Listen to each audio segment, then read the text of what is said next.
एक sure shot strategy लेके आया हूँ। एक ऐसी बज़ूका स्ट्रैटेजी जिसको अगर आपने फॉलो कर लिया ना, तो भैया जो ऐसा थंबनेल में दिख रहा है सीधे 40 से 60 मार्क्स जाएँगे। कोई फ्रॉड बात नहीं कर रहा, कोई क्लिकबेट नहीं है, जेन्युइन बात बस आपसे करने वाला हूँ। अगर चैनल पे नए हैं तो पहले चैनल को सब्सक्राइब करो और वीडियो को लाइक करो और कमेंट डाउन करो, मैनिफेस्ट करो कि we will pass in this सितंबर 25 अटेम्प्ट। एग्ज़ैक्टली सर करना क्या है? What to do? How we can improve? How we can better ourselves ताकि सर हमारे जो नंबर कम आ रहे हैं डीटी में सर उसको कैसे इम्प्रूव किया जाए आज के इस वीडियो में डिटेल में चर्चा करने वाला हूँ। सर ध्यान क्या देने वाली बात है, सर ये सिर्फ उन स्टूडेंट्स के लिए प्लानर एप्लीकेबल है, ये स्ट्रैटेजी उन लोगों के लिए एप्लीकेबल है जो सिर्फ ग्रुप 2 देने वाले हैं। जो ग्रोथ ग्रुप देने वाले हैं शायद आप लोग ये स्ट्रैटेजी फॉलो नहीं कर पाओ, आपके लिए कुछ अलग स्ट्रैटेजी बना देंगे। अगर कमेंट में आप लोग लिख के बता दो तो आपके लिए अलग बना दूँगा। सबसे पहले सर आपको इवैल्यूएट करना पड़ेगा क्या गलत हुआ। आई एम अज्यूमिंग कि अगर आपने मई में अटेम्प्ट दिया था और उसमें आपके कम नंबर आए हैं, तो आप वापस सितंबर में बैठ रहे होगे। आपने अब तक आंसर शीट भी मंगा ली होगी, आंसर शीट में देख भी लिया होगा। सर आंसर शीट में देखने में आपको क्या समझ में आ रहा है? Sir if you can analyse कि आपके लेस देन सर 30 मार्क्स हैं, आपके कम 30 मार्क्स से भी कम है भैया, यू नीड टू अंडरस्टैंड आपके कांसेप्ट्स कमज़ोर हैं। अगर कांसेप्ट्स कमज़ोर है तो तैयारी कांसेप्चुअल करनी पड़ेगी। फॉर दैट यू मे और may not do classes, that is your call. But आपको कांसेप्ट पे ज़्यादा काम करना पड़ेगा rather than mugging up, rather than looking for ABC और rather than just leaving out the topics. आपको ज़्यादा से ज़्यादा कांसेप्ट्स में कवरेज करनी पड़ेगी। सर हम वो कॉन्सेप्ट्स बनते थे लेकिन क्वेश्चन जब देखते हैं ना तो क्वेश्चंस नहीं याद आते। तो भैया हमारी एनालिटिकल स्किल्स थोड़ी-सी कमज़ोर है, हम क्वेश्चन आंसर्स पे ज़्यादा काम करेंगे। वैरायटी ऑफ क्वेश्चंस इस बार ज़्यादा कवर करेंगे ताकि अगर कोई भी सिमिलर क्वेश्चन या लाइक क्वेश्चन आ जाएगा तो हम उसको अटेम्प्ट कर लेंगे। यानी सर अब जो तैयारी करने वाले हैं उसमें क्वेश्चन आंसर्स का थोड़ा ज़्यादा अप्रोच रहने वाला है। सर ये कैसे पता चला? सर जैसा पेपर करके आए थे, पेपर की आंसर शीट देखी, उस बेसिस पे एनालाइज़ किया। सर क्या एमसीक्यू कमज़ोर है? सर मैंने डिस्क्रिप्टिव पेपर अटेम्प्ट किया, मैंने डिस्क्रिप्टिव अटेम्प्ट किया, आई गॉट गुड मार्क्स। 70 में से मेरे 25-30 डिस्क्रिप्टिव में आए लेकिन एमसीक्यू में 10, 12, 15 नंबर आए। सर अगर एमसीक्यू कमज़ोर है यानी सर इसका सीधा-साधा रीज़न ये नहीं कि आप कॉन्सेप्ट कमज़ोर हो, कॉन्सेप्चुअली रॉन्ग हो। सर आप कुछ चैप्टर्स छोड़ के गए थे। एमसीक्यूज़ में कम आने के सर 2 कारण होते हैं, या तो सर आपने छोटे-छोटे टॉपिक्स को इग्नोर मार दिया, या तो सर आपका सही में कॉन्सेप्ट कमज़ोर है। अगर डिस्क्रिप्टिव पोर्शन अच्छा है, एमसीक्यू में फिर भी कम नंबर आ रहे हैं, मतलब सर आपकी एमसीक्यू कमज़ोर है, आपने कहीं न कहीं कुछ-कुछ चैप्टर्स को छोड़ा है, तो भैया इस बार कवरेज पे ज़्यादा काम करेंगे हम। सर, मेरा कांसेप्ट भी ठीक था, क्वेश्चन आंसर भी ठीक था, मेरे एमसीक्यूज़ भी बनते थे मेरे को, लेकिन सर मैंने अटेम्प्ट ढंग से नहीं कर पाया। सर पेपर टाइम पे ना मैंने 5th क्वेश्चन को छोड़ दिया, जो करना चाहिए था। मैंने 2nd क्वेश्चन को उठा लिया, पीजीबी को पहले कर लिया, एमसीक्यू को आगे-पीछे कर लिया। भैया अगर आपने इसमें गलती कर रखी है, तो इस पे काम करेंगे। सर सब कुछ सही था, सब कुछ सही था सर, मैंने पढ़ाई भी कर रखी, कंसेप्ट भी पढ़ रखा है, क्वेश्चन आंसर पढ़ रखा है, एग्ज़ाम में बस मेरा काँपने लग गया। मैंने पहला क्वेश्चन ही देख लिया और मैं डर गया, सर इसमें क्या करना चाहिए? सर इसके लिए अलग से तैयारी करनी पड़ेगी। सर मैंने सब कुछ किया था, I was prepared for everything. मैंने सब तैयारी कर रखी, कंसेप्ट पढ़े थे, क्वेश्चन आंसर पढ़े थे, एमसीक्यू पढ़े थे, पुअर अटेम्प्टिंग पैनिक कर दिया। सर इसके लिए बैड लक सिर्फ मेरा, सर बैड लक था। आईसीएसई ने मुझे नंबर नहीं दिए, मेरा पता नहीं कुछ तो था, मेरा माइंड ऑफ था, पता नहीं क्या मैं कर रहा था। सर मेरे को नंबर नहीं आया, सर बैड लक था, I am not aware. But sir मुझे पता ही नहीं चल पा रहा मैं क्या गलत कर रहा हूँ, हमारी अलग तैयारी चलेगी। सर आपको पहले तो आपको एनालाइज़ करना है आप किस कैटेगरी में फ़ॉल कर रहे हो। आप किस कैटेगरी में फ़ॉल कर रहे हो सर। उसके बाद सर अपने को बचे हुए नंबर ऑफ डेज़ में उस अकॉर्डिंग प्लान करना है। Let me tell you how to plan these days. Sir ये टाइमलाइन है। ये टाइमलाइन है सर, आज से अज़्यूम कर रहा हूँ, आज से 10 सितंबर तक आपका एग्ज़ाम होगा। आपके पास आज से अगर निकाल रहे हो तो नियरली 37 डेज़ निकल के आ रहे हैं। सो 37 डेज़ आ कैसे रहे? ठीक है 37 डेज़, 37 डेज़ नहीं एक्चुअली हैं 41 डेज़, लेकिन सर आखिरी के 5 दिन तो अपने को डीटी के लिए देने पड़ेंगे ना। आखिरी के 5 दिन तो डीडी के लिए देने पड़ेंगे। तो भैया 37 डेज़ अपने पास बचते हैं। 37 डेज़ में से मान लो 2 दिन तो वेस्टेज करोगे, 5 दिन आईबीएस को दोगे, कुल मिला के 30 डेज़ बचते हैं। यानी इस 30 डेज़ में अपने को ग्रुप 2 वालों को सर डीटी पे तैयार करना है, आईडीटी पे तैयार करना है। What is the best thing sir, आप 10 दिन डीटी को दे दो, 10 दिन आईडीटी को दे दो। फर्स्ट बार रिवाइज़ करते टाइम 10 दिन डीटी को दे दो, 10 दिन आईडीटी को दे दो। सेकंड टाइम रिवाइज़ करते टाइम 5 दिन डीटी को दे दो, 5 दिन आईडीटी को दे दो। सर 10 दिन में कैसे करेंगे डीटी? भैया 9 डेज़ प्लानर ग्रुप में शेयर कर रखा है। आप 9 डेज़ प्लानर को देखो, बढ़िया से 9 दिन में जो कह रहा हूँ उतना-उतना पढ़ते चलो। सर 5 डे प्लानर भी मैंने ग्रुप में शेयर कर रखा है भैया 5 दिन में जो-जो बोल रहा हूँ, जितना-जितना बोल रहा हूँ उतना-उतना पढ़ते चलो सर, आराम से आपका डीए भी हो जाएगा। सर अब पढ़ना कैसे है?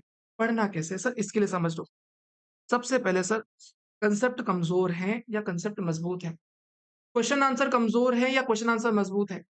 एग्जाम में पैनिक कर गए थे या नहीं कर गए थे? सर बैड लक था, सबसे पहला काम कॉन्सेप्ट्स पे होना ही होना चाहिए। सबसे पहला काम आपका कॉन्सेप्ट्स में होना चाहिए and your concepts must be ready. Sir आप फर्स्ट टाइम रीडिंग में पहले सुबह को उठाओगे रिलीजियसली 10 दिन तक के लिए, सर टीटी की बुक उठाओगे, सुबह को आप कॉन्सेप्ट पढ़ने वाले हो। कैपिटल गेन हो, एनआर टैक्सेशन हो, पीजीपीपी हो, ट्रांसफर प्राइसिंग हो, डीटी डबल हो, सर फर्म टैक्सेशन हो, सिक्योरिटाइजेशन हो, बिजनेस ट्रस्ट हो, सर सब कुछ पहले आप रीड करोगे और माता रानी की सौगंध है खुद से रीड करोगे, क्योंकि अब तो आपको बनता है ना, अब आपको क्लासेस की जरूरत नहीं फिलहाल। कंसेप्ट कमजोर है, कंसेप्ट कमजोर है, बहुत ज्यादा चीजें भूल रही हैं, चीजें नहीं बन रही हैं, तो भैया फिर आप पावर बैच वगैरह कोई बैच ले लो, लेकिन खुद से पढ़ सकते हो ना, क्योंकि पहले पढ़ चुके हो तो खुद से पढ़ लो ना। कंसेप्ट रीड करोगे सर, आपका कंसेप्ट सबसे कोर है सर, वो सॉल्व हो जाना चाहिए। उसके बाद सर क्वेश्चन आंसर, जैसे कंसेप्ट पढ़ लिए क्वेश्चन आंसर सॉल्व करो, चैप्टर पढ़ा क्वेश्चन आंसर सॉल्व किया, चैप्टर पढ़ा क्वेश्चन आंसर सॉल्व किया। क्वेश्चन आंसर भी कौन से करने हैं? देखो अगर टाइम कम है तो मैंने सुपर 100 शेयर कर रखा है, वो आपके लिए सफिशिएंट रहेगा। थोड़ा सा ज्यादा टाइम है आपके पास, सर जो मेरा क्वेश्चन बैंक है वो भी मैंने फ्लोट कर रखा है, उसमें हर चैप्टर के आखिरी आखिरी क्वेश्चन सॉल्व कर लो, स्टार्टिंग में मत सॉल्व करना, आखिरी आखिरी क्वेश्चन सॉल्व कर लो। Those are very good question, starting question module क्या तो वो ईजियर है कंपेरेटिवली, सर इतना आप कर लो। प्लस सर 3 क्वेश्चन आप लिख के प्रैक्टिस कर ले, 3 क्वेश्चंस आप लिख के प्रैक्टिस कर लेना किसी भी बड़े-बड़े चैप्टर के साथ, पीजीबीपी हो, एनआर टैक्सेशन हो, ट्रांसफर प्राइस हो, डीटी डबल हो, सर लिख के प्रैक्टिस कर लो। सर इतना कर लोगे ना फर्स्ट राउंड ऑफ रिवीजन में, और इसके बाद सर एक मॉक टेस्ट लिख दो रिलीजियसली, जैसे रिलीजियसली सर जैसे आप एग्जाम में लिखने वाले हो ना, एज़ इफ 2 से 5 बजे से आप एग्जाम सेंटर पे बैठे हो ना, सर इतना लिख लेना, आपका फर्स्ट राउंड ऑफ रिवीजन तैयार हो जाएगा।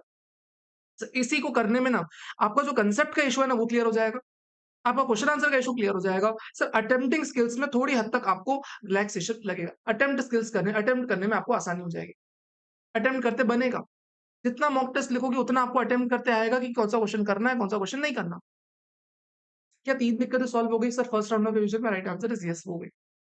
उसके बाद sir second round of revision भैया फिर से सेम चीज रिपीट करो, बुक से रीड करो, क्वेश्चन आंसर जो आपने इंपॉर्टेंट मार्क कर रखे थे उनको सॉल्व करो, जो एरियाज ऑफ मिस्टेक्स थे उनको करेक्ट करो, और सर रिलीजियसली एक और मॉक टेस्ट लिख दो। सर जैसे ही आप सेकंड टाइम तैयारी करोगे ना, कंसेप्ट्स आपके पुख्ता हो जाएंगे, क्वेश्चन आंसर्स आपके तैयार हो जाएंगे, सर आप सेकंड टाइम जब मॉक लिखोगे ना, आपको अटेम्प्टिंग स्किल्स भी समझ में आएंगी कि भैया कौन सा क्वेश्चन देखना है, कौन सा क्वेश्चन छोड़ना है, कौन सा क्वेश्चन नहीं अटेम्प्ट करना, कौन सा क्वेश्चन लास्ट में अटेम्प्ट करना, एमसीक्यूज करने से 2 मॉक टेस्ट में आराम से क्लियर हो जाता है। अगर तुमने रिलीजियसली 3.5 घंटे दिया है ना मॉक टेस्ट, वो एग्जाम सेंटर का माहौल बना के अगर तुमने मॉक टेस्ट दिया है ना, ये बात मान के चलो सर आपकी अटेम्प्टिंग स्किल्स भी यहाँ पे इंप्रूव हो जाएंगे। सर एग्जाम का पैनिक है सर, 2 मॉक टेस्ट लिखने के बाद ना एग्जाम पैनिक भी खत्म हो जाता है। अगर आपको सही में एग्जाम पैनिक क्रिएट करा ना घर पे, एक काम करना, एग्जाम 3.15 आवर्स का होता है, 15 मिनट रीडिंग टाइम मिलता है। आप एक काम करना, रीडिंग टाइम देना ही मत अपने आप को घर में, आप 3 घंटे पेपर करो। मैं सच्ची बता रहा हूँ, यहाँ 3 घंटे में कर लोगे ना, एग्ज़ाम में आराम से हो जाएगा। घर में छूटेगा ना पेपर, घर में छूटेगा ना पेपर 2-4 मार्क्स का। सर लेकिन यहाँ पे तो नहीं छूटेगा। लेकिन आपको थोड़ा और स्ट्रिक्ट कंडीशंस में घर में मॉक टेस्ट दिलाओ, एग्ज़ाम पैनिक ऐसे ही खत्म हो जाएगा। सर बात बचती है एमसीक्यूज़ की। सर एमसीक्यूज़ को कैसे टैकल करना चाहिए? सर एमसीक्यूज़ के लिए सबसे पहले तो अगर आपका कंसेप्चुअल अंडरस्टैंडिंग कमज़ोर है, तो भैया इससे काफ़ी हद तक स्ट्रॉन्ग हो जाएगी। अगर एमसीक्यू सर प्रैक्टिस की कमी है, आप चाहो तो आईसीएआई के जो मॉक टेस्ट, आईसीएआई का जो एमसीक्यू बुकलेट है उसको सॉल्व कर लो सर, उससे भी काफ़ी हद तक आइडिया हो जाएगा। इतना भी कर लोगे और ढंग से इस बार रिलीजियसली पढ़ाई करके जाओगे ना, आराम से आपकी तैयारी हो जाएगी। सर बैड लक का क्या करें? हमने सब किया था। मैं कह रहा हूँ, हिम्मत मर्दा मदद खुदा, ठीक है? खुद ही को कर मजबूत इतना कि खुदा भी आकर उस बंदे से पूछे, बता तेरी रज़ा क्या है? आके वो भी आपसे बोले, कोई बात नहीं, इतनी मेहनत कर रहा है यार, पास तो करना पड़ेगा सर। सच्ची मेहनत करोगे, this will work you out, this will help you out, definitely this will help you out. Sir ये सब तो अपने को पता था, ये सब चीज़ें कोई नई चीज़ थोड़ी बता रहे हो। तो हाँ भाई हाँ, मुझे पता है, तुमको सब पता है। तुम अपने आप में सीए फाइनल लिख रहे हो, तुम इंटेलिजेंट हो, बट तुम वो हनुमान हो जो अपनी कलाएँ भूल चुके हो। यू जस्ट फॉरगॉट आपके अंदर क्या टैलेंट है। आप भटक गए हो बस इस यूट्यूब की दुनिया में ना, भयंकर भटक गए हो कि क्या पढ़ना चाहिए, क्या नहीं पढ़ना चाहिए, किसमें कमी कर दी, किसमें कमी कर दी। सबसे पहला एनालिसिस करो कमी कहाँ पे हुई है और उस पे अटैक करो। अटेम्प्टिंग स्किल्स में गलती है, पेपर ज़्यादा लिखना। एग्ज़ाम पैनिक है, भैया एग्ज़ाम पैनिक और ज़्यादा घर में दो ना, 3 साढ़ा 3 घंटे का पेपर एग्ज़ाम मिल रहा है, आप यहाँ पे दो। बिना पंखे के पेपर दे के देखो, 3 घंटे में अटेम्प्ट करो, रीडिंग टाइम दो ही मत अपने आप को। इवैल्यूएशन किसी ऐसे जने से कराओ जो बिल्कुल ज़बरदस्ती मार्क्स काटता है। क्वेश्चन आंसर की दिक्कत है भैया, पूरी क्वेश्चन आंसर की सीरीज डाल रखी है यूट्यूब पे, पूरे क्वेश्चन आंसर सॉल्व कर रखे हैं। इवन आपको नए क्वेश्चन आंसर्स मैं और करवाऊँगा आगे। सुपर 100 यूट्यूब पे आके मैराथन भी सॉल्व करवा दूंगा, उसमें साथ में कर लेना मेरे। इवन राइटिंग प्रैक्टिस भी करवा रहा हूँ, कैसे लिखते हैं that is also I am going to continue sir, उसमें आपकी और तैयारी हो जाएगी। कंसेप्ट चाहिए भैया, सारे रिविजन हर फैकल्टी के मिल जाएंगे। अगर बैच करना है, power batches like smaller batches भी आपको अवेलेबल है सर, आपके हाथ में रिसोर्स की कोई कमी नहीं है। But you are just forgetting कि बेसिक्स क्या होता है। बेसिक्स होते हैं सर, सबसे बेसिक्स होते हैं कंसेप्ट, बुक से पढ़ना, क्वेश्चन आंसर सुन के ढंग से करना, उनके क्वेश्चन आंसर्स को लिख के प्रैक्टिस करना, और इस प्रोसेस को जितना नंबर ऑफ टाइम्स आप रिपीट करोगे उतना सुंदर निखार आता चलेगा। सर सबसे बड़ी बात होती है ना, अपने अंदर थोड़ा-सा विश्वास रखना पड़ेगा कि सर मैं कर लूँगा। बिकॉज़ अपने अंदर का विश्वास सबसे अटूट होता है। झूठ नहीं बोलूँगा। Manifestation is real. Do manifest in the comment section sir. I will clear in this September 25 attempt. किसी और सब्जेक्ट का तो मुझे पता नहीं सर, डीटी तो ज़रूर क्लियर करूँगा, that I can assure sir, मैं इस बार करूँगा डीटी, ऐसा कमेंट सेक्शन में ज़रूर लिखना। Many thanks for watching. अगर कोई पर्सनलाइज़्ड बात चाहिए, do let me know in the comment section. नहीं तो सर टेलीग्राम चैनल पे आओ, टेलीग्राम चैनल पे मुझे बताओ कोई अगर दिक्कत आ रही है तो। I will be more than happy to talk to you all, more than happy to solve problems with you all. I am your teacher. I am not a teacher. I am your teacher. Signing off. See you, Rahul Satija. Many thanks for watching.